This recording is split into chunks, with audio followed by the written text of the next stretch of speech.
ओम नमो भगवते वासुदेवाय। नमस्कार दोस्तों, स्वागत है आपका हमारे चैनल पर।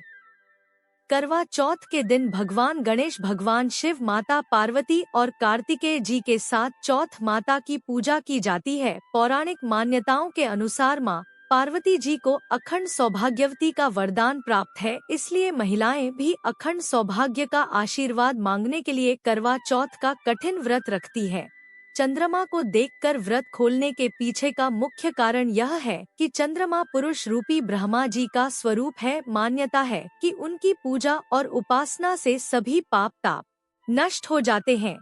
चंद्रमा के पास रूप, शीतलता, प्रेम और प्रसिद्धि है, साथ ही उन्हें लंबी आयु का वरदान भी मिला है। ऐसे में महिलाएं चंद्रमा की पूजा करके यह सभी गुण अपने पति के लिए पाने की भी प्रार्थना करती हैं।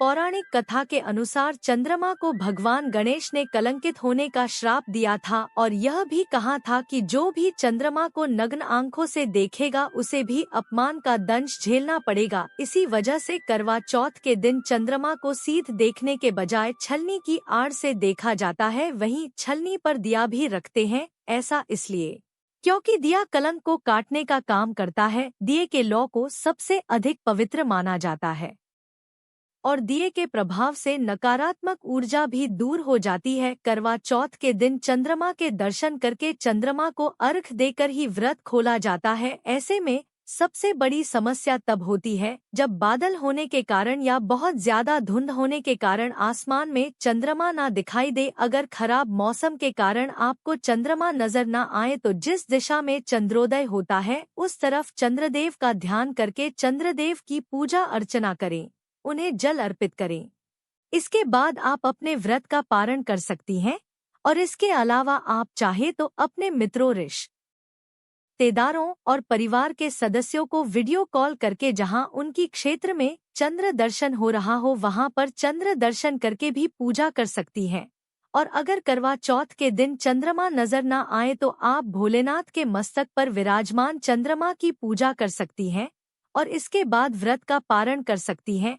इसके अलावा रात 8:01 के आसपास आप अक्षत से यानी कच्चे चावल से चौकी पर या किसी प्लेट में चंद्रमा की आकृति बनाकर, अर्धचंद्र बनाकर उनकी विधिवत पूजा कर सकती हैं।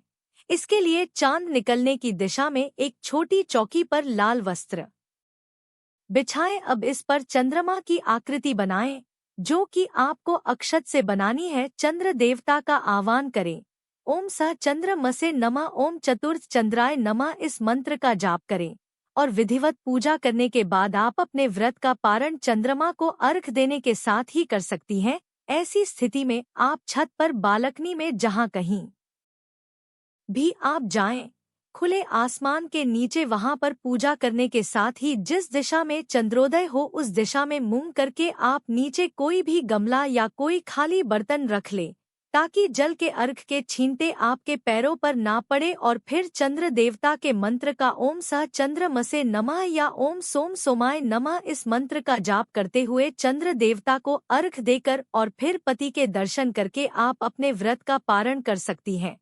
यहाँ पर आपको इस बात का ध्यान रखना है कि जिस चौकी पर भी आपने चंद्र देवता की आकृति बनाई है उस चौकी को आप छत पर या बालकनी में ले जाएं और चलनी से जिस तरह से चंद्र देवता को देखा जाता है उसी प्रकार चौकी पर विराजित चंद्रमा को देखने के बाद अपने पति को आप देखें। 7 बार ऐसा करना होता है और उसके बाद आप अपने पति के हाथों से जल पीकर व्रत खोल सकती हैं।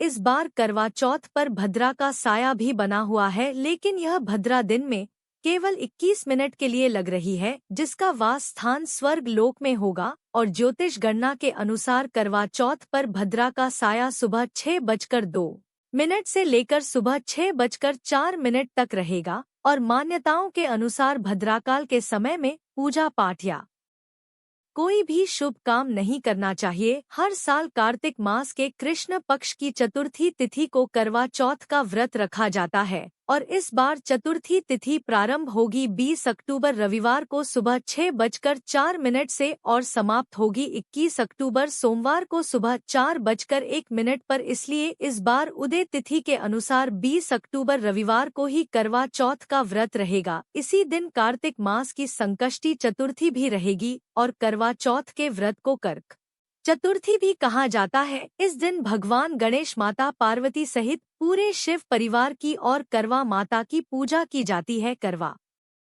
चौथ की पूजा का शुभ मुहूर्त रहेगा जो कि शाम की पूजा का होगा, शाम 5:46 से 7:09 तक। और इस बार का व्रत बहुत ही शुभ संयोग में रखा जाएगा क्योंकि इस बार करवा चौथ के व्रत के दिन सिद्धि योग भी बन रहा है। इस योग में यदि कोई पूजा करता है तो उसकी समस्त मनोकामनाएं शीघ्र पूर्ण होती है। आज के दिन ब्रह्मा मुहूर्त रहेगा सुबह 4:53 से 5:41 तक, अमृत काल सुबह 3:52 से 5:02 तक और रोहिणी नक्षत्र सुबह 8:32 से सारा दिन रहेगा। सिद्धि योग शाम 5:41 तक रहेगा। इस दिन राहुकाल दोपहर 4:30 से 6 बजे तक रहेगा। करवा चौथ के व्रत में सर्गी भी ग्रहण की जाती है, जिसमें एक प्रकार का नाश्ता आपको करना होता है ताकि आपको दिन भर निर्जल व्रत रखने में ताकत मिल सके। ऐसे में सर्गी सुबह अंधेरे अंधेरे में ग्रहण की जाती है और ब्रह्मा मुहूर्त के आसपास यानी कि 3:30 बजे से लेकर 4:50 के आसपास तक आप सर्गी ग्रहण कर सकते हैं। ध्यान यह रखना होता है कि ब्रह्मा मुहूर्त बीतने के बाद सर्गी ग्रहण नहीं की जाती है और इस दिन चंद्रोदय होगा रात 8:01 पर, तो चंद्रमा को अर्घ देने और व्रत खोलने का समय रात 8:15 के बाद होगा। चंद्र दर्शन का यह समय अलग अलग क्षेत्रों में कुछ मिनटों के अंतराल का भी हो सकता है, इसलिए आप अपने आसपास के क्षेत्र में पता करके रखें। न्यूज़ चैनल के माध्यम से भी आपको इस रात पता चल जाएगा कि आपके क्षेत्र में किस समय चंद्रमा उदय हो रहे हैं। उस समय के बाद से आप व्रत का पालन कर सकते हैं। अगर आपको यह जानकारी अच्छी लगी हो तो वीडियो को लाइक करके इस वीडियो को ज़्यादा से ज़्यादा शेयर भी कीजिएगा ताकि इस बारे में जानकारी लोगों तक पहुंच सके।